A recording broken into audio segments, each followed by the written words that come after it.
मंडळी नमस्कार, मी दिनराज वाघमारे, जय भारत न्यूजमध्ये आपल्या सर्वांचं स्वागत आहे. लाखो भाविकांचं श्रद्धास्थान असलेल्या श्री यल्लम्मा देवीच्या यात्रेला आजपासून प्रारंभ झालेला आहे. आज यात्रेचा पहिला दिवस हा गंधोटीचा दिवस आहे आणि गंधोटीचा दिवस हा अत्यंत भक्तिभावानं साजरा केला जातो. लाखो भाविक आज दर्शनासाठी या ठिकाणी मंदिराच्याकडे आलेले आहेत. संपूर्ण श्री यल्लम्मा देवी प्रतिष्ठान यांच्या वतीनं गंधोटी आणि या सर्व कार्यक्रमाची अत्यंत जय्यत तयारी केलेली आहे आणि महाराष्ट्र, कर्नाटक, आंध्र प्रदेश याच्यासह अनेक राज्यातून लाखो भाविक आज यात्रेसाठी दाखल झालेले आहेत. गंधोटीचा दिवस हा पहिला दिवस असतो. आज पौष एकादशीचा दिवस आहे आणि एकादशीच्या दिवशी श्री यल्लम्मा देवीची गंधोटी असते. गंधाचा हा पारंपरिक कार्यक्रम कशा पद्धतीनं असतो, कशा पद्धतीनं गंध लिहिला जातो आणि उद्याचे कार्यक्रम कसे असतात या संदर्भात आता आपण सविस्तर माहिती देणार आहोत.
नमस्कार, मी आरती सातारकर.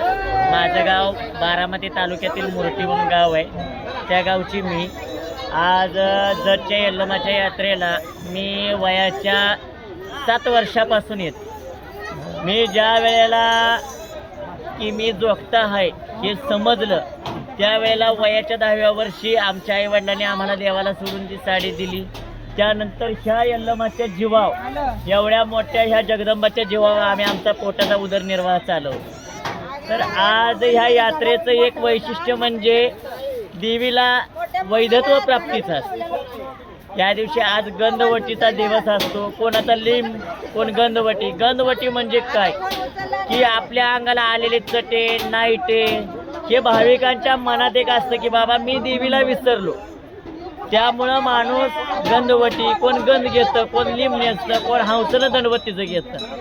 त्यानंतर पूर्ण मंदिराला वेढा मारून ती गंध सोडला जातो, नवस फेडला जातो. कोण नवसाचं असतं, कुणाचं हौसचं, कोण स्वइच्छेनं एक प्रामाणिक भक्तिभावानं पण घेतं.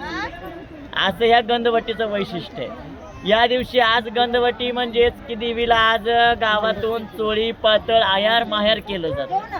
त्यानंतर उद्या देवीचा महानैवेद्य. या वेळेला डपळे सरकार आमच्या या जत गावचे राजघराण्याचे राजे यांचा मान, यांच्या मानातर्फे देवीला महानैवेद्य आलेला असतो. साडी चोळीची साडीवटी होते, देवीला महानैवेद्य चढवला जातो. त्यानंतर देवीची गावातून मिरवणूक काढली जाते.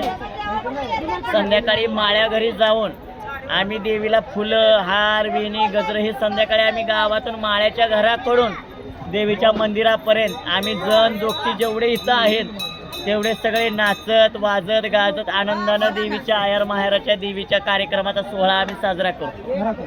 या इथे त्यानंतर ज्या दिवशी देवीचा तिसऱ्या दिवशी होम असतो त्यावेळेला देवीला होमाला नेली जाते.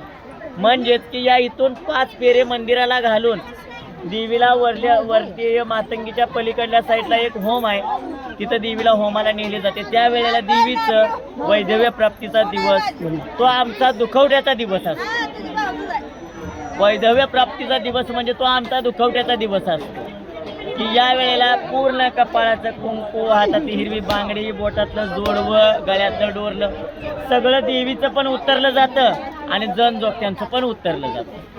या दिवशी देवीचं वैधव्य हा दिवस म्हणजे आमचा सगळ्यांचा एक दुःखद दिवस एवढा म्हणून आम्ही हा साजरा 3 दिवसाचा आमचा हा मोठा उत्सव केला जातो. या दिवशी देवीला इथं जतमध्ये कर्नाटक, कोल्हापूर, सांगली, मिरज, पंढरपूर, सोलापूर, नांदेड, बीड, परभणी, धुळे, मालेगाव, आंध्र प्रदेश, बांगलादेश, परगावच्या असे बाहेरले परदेशातून सगळं भाविक भगत येत असतात. या वेळेला आई साहेबांचं सगळ्यांना दर्शन व्हावं म्हणून येथील देवस्थानाने मेन गेटने लाईन दर्शन लावलेली आहे की ज्या ठिकाणी देवीचं दर्शन करून माणसाला सोयीस्कर बाहेर येता यावं.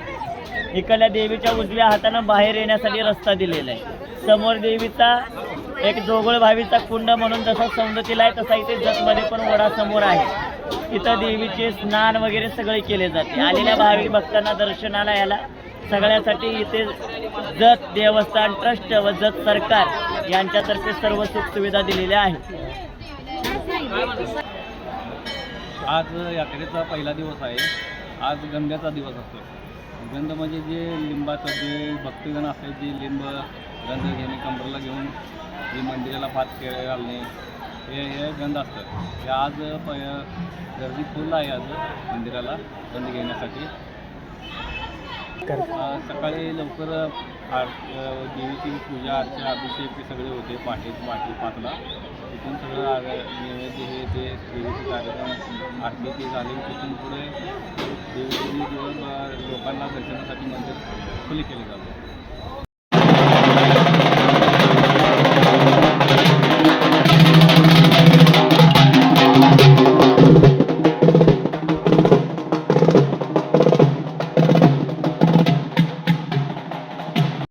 संस्था जी आहे रेस्क्यू फोर्स महाराष्ट्र राज्य सोलापूर संस्थापक दीपक शिंदे सर आमचे मेन संस्थापक आहेत.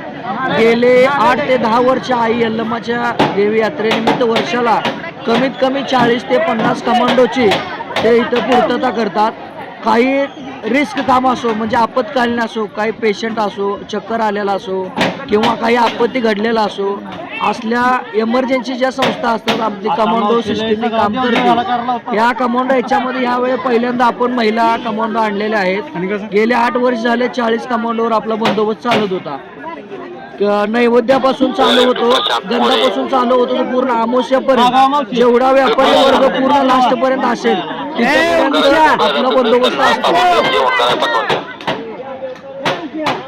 कमीत कमी आपण 50 कमांडो आणलेले आहेत. 5 महिला भगिनी, 5 कमांडो लेडीज आहेत, 45 कमांडो जेंट्स आहेत.